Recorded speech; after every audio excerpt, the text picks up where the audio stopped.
দেখুন, ওনার কনসেপশন যেহেতু উইক, সেই জন্য আমি ওনাকে শেখাচ্ছি বিজেপি নেতা নির্ভর দল নয়, নীতি নির্ভর দল। বাংলার পলিটিক্সের সাথে সাথে রাষ্ট্রীয় পলিটিক্স সম্পর্কে একটু পড়াশোনা করুন।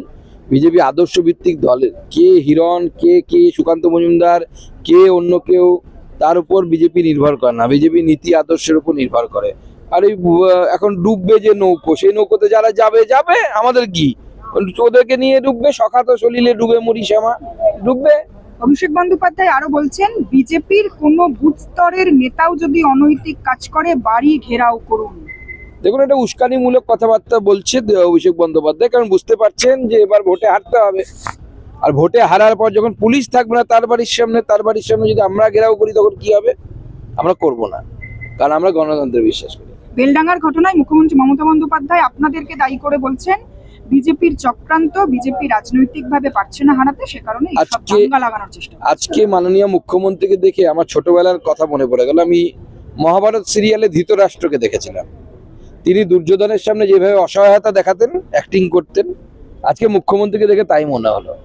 ঠিক দুর্যোধনের সামনে ধৃতরাষ্ট্র যতটা অসহায়, সেরকম দুধেল গাইদের সামনে আজকে মুখ্যমন্ত্রীকে অসহায় লাগলো।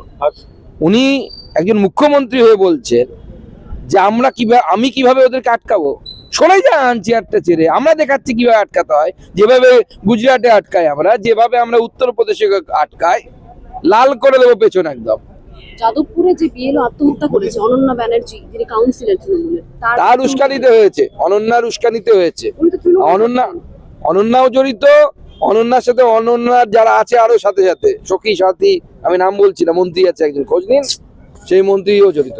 চলুন। উনি তো তৃণমূল করতেন দাদা, কেউ এলেন না কেন? তৃণমূলের কেউ পাশে দাঁড়ালেন না? তৃণমূলের কেউ আসবে না, কারণ তৃণমূল সবাই জানে যে ডুবে গেছে তৃণমূল। চলুন। আজকে মুখ্যমন্ত্রী শিলান্যাসের জন্য যাচ্ছে মন্দিরে, ভোটের আগে হঠাৎ করে হিন্দুত্বের গিমিক।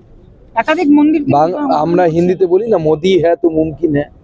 যে মমতা বন্দ্যোপাধ্যায় আগে শুধু এরকম করতেন, তার বাইরে কিচ্ছু করতেন না, এইভাবে ঘোমটা দিতেন, এখন দেখুন মন্দিরে যাচ্ছেন। মোদি করিয়েছে, বিজেপি এফেক্ট। কৃতিত্ব বিজেপি পারে এটা করাতে, অন্য কেউ পারে? আর শুক্রবার বলে কি সবেতে ছাড় বলছেন যে শুক্রবার? হ্যাঁ, জুম্মাবার আজকে। মাননীয় মুখ্যমন্ত্রী সেদিন কি হয় আমার জানা নেই।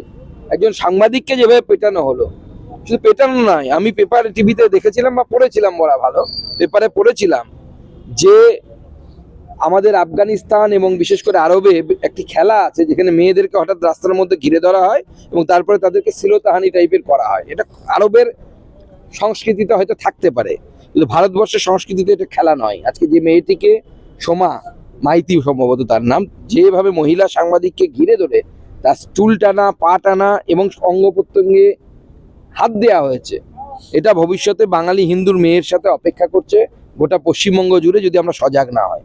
বৈঠক নিয়ে আপনি মুখ খুলবেন না জানি, তবু জিজ্ঞেস করি, সাংগঠনিক বৈঠক, বাইরে বলার নিয়ম নেই। চলুন।